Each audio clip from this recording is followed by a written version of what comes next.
The Killings at the Barley Fields. Characters: John Railings, Herbert, Peter Nettles, the police victims Frank Stone and Brian Jenkins. John and Peter want to murder Frank and Brian because they want revenge for not supplying Herbert with his gin and tonic.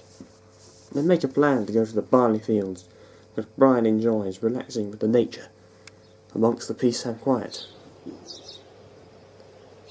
The zombies are joyful because the two policemen are actually alive. It is one of the most wonderful coincidences in the world. They are coming to the barley fields where Herbert and Peter will be waiting for them both. Little did they know that they would be in for one of the biggest shocks of their life.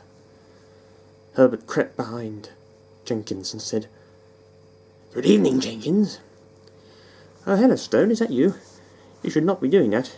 You gave me such a fright creeping up on me like that from behind." "Please, tell me that is not who I think it is." "That's right, Jenkins. It's John Railings, otherwise known as Herbert." "Help me!" Herbert clenched his two index fingers and gouges out his eyelids, and then slashes across his stomach, all while he was screaming for mercy. Now he was lifeless, motionless, and as dead as a doornail. Stone now happened to approach the tree, and Peter carried out his plan. He emerged from the tree. "Frank, is it? Who is that? Is that you, Brian?"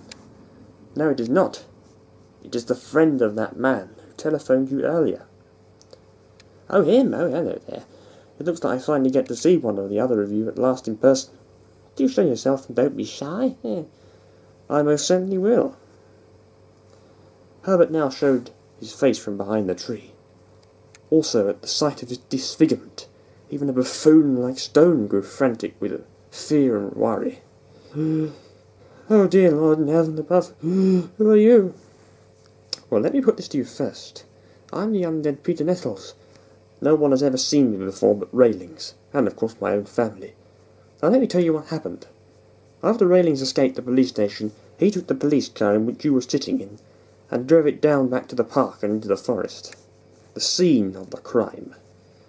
And he then fished my corpse back out of the lake, and wrote a suicide note, and placed it onto my body to make it look like it was his body and not mine. The reason being because it was so unrecognisable, bloated and decomposed. And when you and Jenkins arrived because you were stupid enough in believing that it was Railings' body and not mine, the forensics later discovered it was indeed mine on their part. That was why I was being buried. You thought Railings was dead, but you did not think. You just wanted the publicity and the promotions to follow for you both. It just goes to show what bastards you both were, not to mention that newsreader that was killed. You just thought that a piece of paper was enough to cover it. But it was not. Railings had just run away and stayed in hiding for a few months, and then came back shortly after my funeral. He prayed there. I rose and lashed out for him being rude to me, and he was killed by having the flesh, the guts, and the gore torn out of him. And you will meet the same fate." "Oh no, I will not. I will have help. Brian, where are you? I need you to come and save me." "I think you will find he is dead, killed by my new, deformed best companion Railings. You see, we partnered up after I rose again, and after I attacked him, he was infected with new life, and he became a part of me. Please don't kill me. I will do whatever you want." "Oh, it is far too late for that now. It just goes to show that you are stupid, greedy, and as well as a coward. You're a coward, and no longer will you walk in the barley fields. No longer will you draw the breath of life. Try and put up a fight if you can do. Prepare to die!" Later, Herbert and Peter smiled and raised a glass of their favourite tipple of gin and tonic.